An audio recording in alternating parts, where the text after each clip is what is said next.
They laughed the moment the garage door opened. Not because the car was ugly. Not because it was broken. They laughed because it looked ordinary. 50 years old. Faded paint.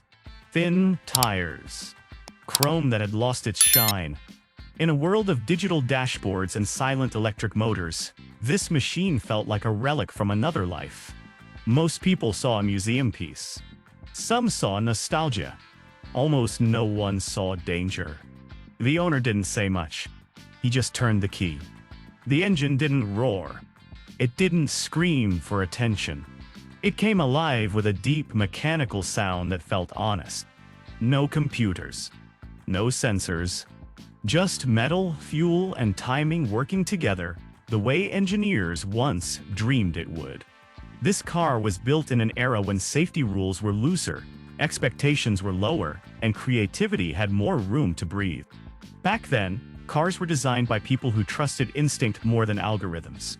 Every curve was drawn by hand. Every decision came from experience, not simulations. Most people today believe progress only moves forward. Faster engines, smarter systems, better technology. New always means better. That's the rule we've accepted without question. But this car was about to challenge that belief. Because what most people don't realize is that many old cars weren't built to impress crowds or win awards. They were built to survive, to run on bad roads, to handle rough fuel, to keep going when things went wrong. This car had lived a full life. It had seen highways before speed limits were strictly enforced. It had driven through storms without traction control. It had traveled thousands of miles with nothing but basic tools and human understanding to keep it alive. And somehow, it was still here. The owner slowly pulled it onto the road. Modern cars passed by without noticing. Their drivers were distracted by screens, calls, and alerts. They didn't even look. Then the road opened up. The owner pressed the pedal. Something unexpected happened. The car didn't hesitate. It didn't struggle. It surged forward with confidence, like it had been waiting for this moment for decades. The sound changed. The body leaned slightly. The machine came alive in a way that felt raw and real. People started to notice. A modern sedan tried to keep up. Then, another. The old car didn't just hold its ground. It pulled ahead. That's when the laughter stopped. Because this wasn't supposed to happen.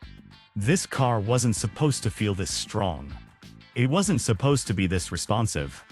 It wasn't supposed to compete in a world that had left it behind. Yet there it was, moving with purpose, reminding everyone that age doesn't always mean weakness. And this was only the beginning. To understand why this car still shocks people today, you have to understand what we lost along the way. Modern cars are incredible. They're fast, safe, and efficient. They can park themselves. They can brake before you even react. Some can drive without your hands on the wheel. But all that intelligence comes at a cost. Modern cars are filtered. Every input you make goes through layers of software. The throttle doesn't open because your foot says so. It opens because a computer allows it. The steering isn't fully yours. The car decides how much control you really need. This old car had none of that. When you pressed the pedal, the engine responded instantly. When you turned the wheel, the tires obeyed without delay. Every vibration, every sound, every movement told a story about what was happening beneath you. It wasn't comfortable. It wasn't quiet. But it was honest. And honesty is powerful. This car was lighter than most modern vehicles. It didn't carry hundreds of pounds of screens, motors, and sensors. Less weight meant better balance. Better balance meant control. Control meant confidence. The engine itself wasn't impressive on paper. The numbers looked weak compared to today's standards. But numbers don't tell the whole story. This engine delivered its power in a way that felt alive. Not sudden. Not artificial. Just smooth, predictable strength that built with every second. And then, there was the build quality. 50 years ago, manufacturers didn't design cars to be replaced quickly. They expected owners to repair them, to understand them, to keep them running for decades. Parts were thicker. Frames were stronger. Systems were simpler. When something broke, you fixed it. You didn't replace the entire car. That philosophy created machines that could age with dignity. So when people see this car today, they're shocked not just by how fast it moves, but by how confident it feels doing it. There's no hesitation, no confusion, no electronic safety net stepping in to save you. It trusts the driver, and that trust creates a connection modern cars often lack. That's why younger drivers are especially stunned. They've never felt this kind of feedback before. They're used to cars doing the thinking for them. This one demands attention, respect, skill, and when given that respect, it rewards you. Every mile feels earned.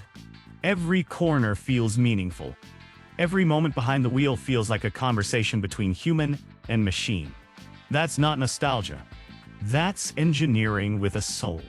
And the world is starting to notice again. The most shocking thing about this 50-year-old car isn't its speed. It's what it represents. In a time when everything is disposable, this car is proof that longevity still matters. That building something right can outlast trends, technology, and even entire industries. This car survived oil crises, economic crashes, changing laws, shifting tastes. It outlived competitors that were once considered superior. And now, in a world obsessed with the future, it's stealing attention again. People gather around it at stops. Phones come out. Questions start flying. How is it still running? Is that really stock? They don't make them like this anymore, do they? And that last question always hangs in the air. Because deep down, everyone knows the answer. They don't. Not because engineers aren't skilled. Not because technology isn't advanced. But because priorities have changed.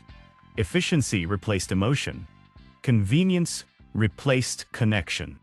This car reminds us of a time when driving meant something. When the journey mattered as much as the destination. When you didn't just travel, you experienced. And that's why it still shocks people today. Not because it beats modern cars. Not because it's faster than expected. But because it makes people feel something they forgot they were missing. It makes them curious. It makes them respect the past. It makes them question whether newer is always better. In a strange way, this old machine has become a mirror. It reflects what we gained and what we gave up. And as the engine cools and the road falls silent, one thing becomes clear. This car isn't shocking because it survived. It's shocking because it still matters. And maybe, just maybe, the future of cars could learn something from the past.